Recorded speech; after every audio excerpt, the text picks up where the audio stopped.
beberapa siswa dimulai kontrak konseling, relaksasi, modeling, reward, punishment sampai tahap follow up dengan tahapan behavior. Proses perubahan sikap siswa yang tidak disiplin dapat ditingkatkan dan siswa mampu bersikap adaptif. Pendekatan kognitif. Pada pendekatan kognitif ini melakukan proses perubahan tingkah laku penyesuaian diri siswa di sekolah dengan menggunakan model pra-eksperimen dengan one group pretest post-test design. Pendekatan yang ketiga yaitu psikodinamis. Pada pendekatan psikodinamis lebih menekankan pada proses perubahan psikologi manusia. Pendekatan ini menunjukkan bahwa perubahan psikodinamika didasarkan pada asumsi perilaku yang berasal dari gerakan emosi dan interaksi dalam pikiran manusia. Yang terakhir yaitu pendekatan agama. Pada pendekatan agama, pada siswa di pesantren Kediri menerapkan manajemen perubahan untuk mempertahankan salat dengan perangkat modern di era globalisasi. Pada pendekatan agama ini terdapat 3 fase perubahan, yaitu yang pertama fase pencairan atau unbracing, yang kedua yaitu fase dimulai berubah atau changing, dan yang ketiga yaitu fase pembentukan kembali atau repressing.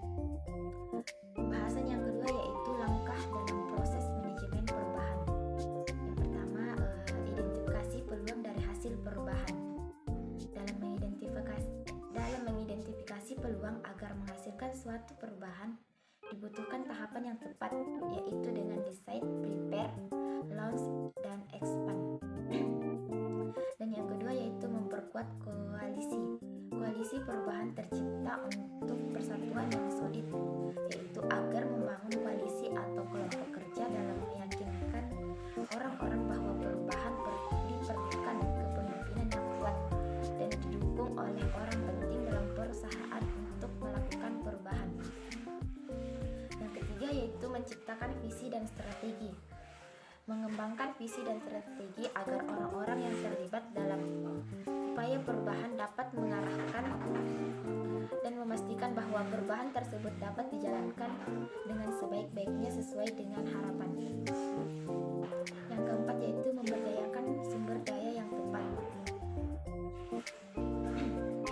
Dalam memberdayakan daya manusia melalui perubahan dan pengembangan manusia itu sendiri diperlukan berupa kemampuan, kepercayaan, wewenang, dan tanggung jawab dalam rangka pelaksanaan kegiatan organisasi untuk meningkatkan kinerja.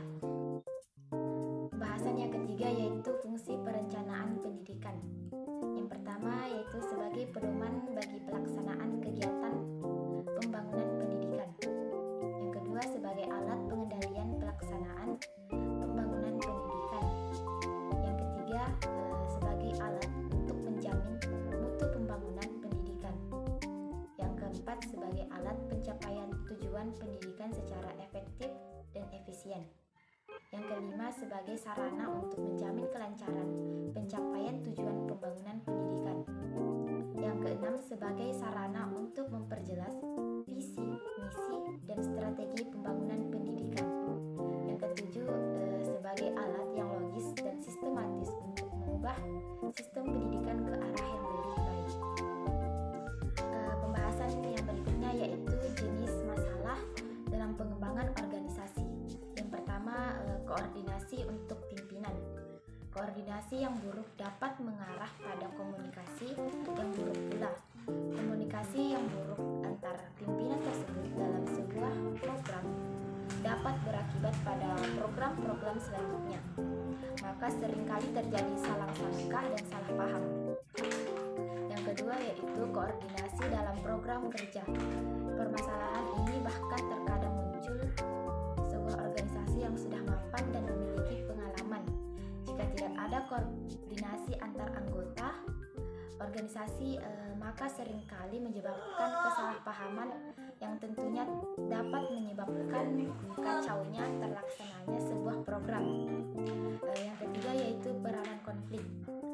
Pandangan tradisional mengatakan bahwa konflik hanyalah merupakan gejala abnormal yang mempunyai akibat-akibat negatif sehingga perlu diingatkan. Pembahasan yang berikutnya yaitu teknik pengembangan organisasi. Yang pertama yaitu pelatihan sensitivitas pada teknik pengembangan organisasi. Yang pertama yaitu pelatihan kelompok yang berupaya untuk mengubah perilaku melalui interaksi kelompok yang tak terstruktur. Yang kedua yaitu umpan balik atas survei. Teknik ini menggunakan kuesioner untuk mengidentifikasi perbedaan di antara persepsi dari para anggota diikuti dengan pembahasan dan perbaikan yang disarankan. Yang ketiga yaitu konsultasi proses.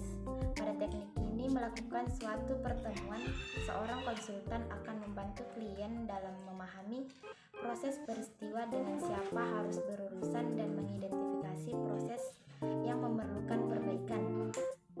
Yang keempat yaitu membangun tim. Dalam membangun tim diperlukan interaksi yang tinggi di antara anggota tim untuk meningkatkan kepercayaan dan keterbukaan.